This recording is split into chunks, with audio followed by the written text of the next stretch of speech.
So I was having a conversation the other night with someone, and we were just talking about how amazing our parents were and how blessed we were to have had a great foundation growing up.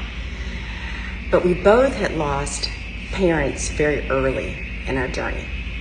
So that person was 26, I was 22, and it really dawned on me as I was talking about just how much I wanted to please my parents, that I wanted to be a good girl.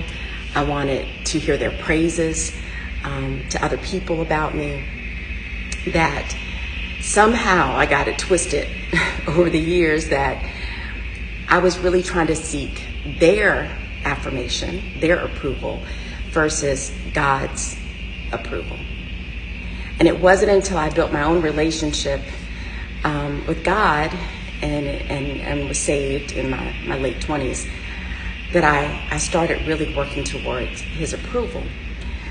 But over the years, I realized that also tied to other people's approval, and that it stemmed back to when I was younger and wanted to please mom and dad.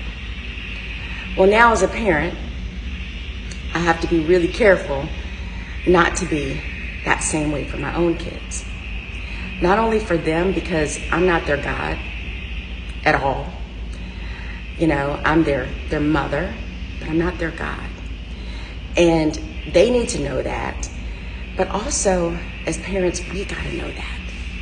I think we sometimes tie our identity too much to what we do as parents and the success or some of the missteps or failures of our children.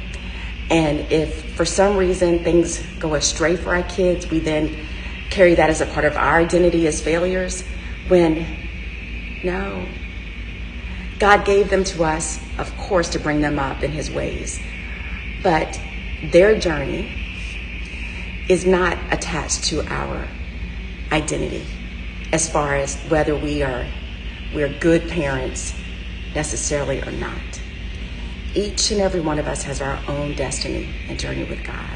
He knows exactly what we need, good and bad, to bring everything together for his glory.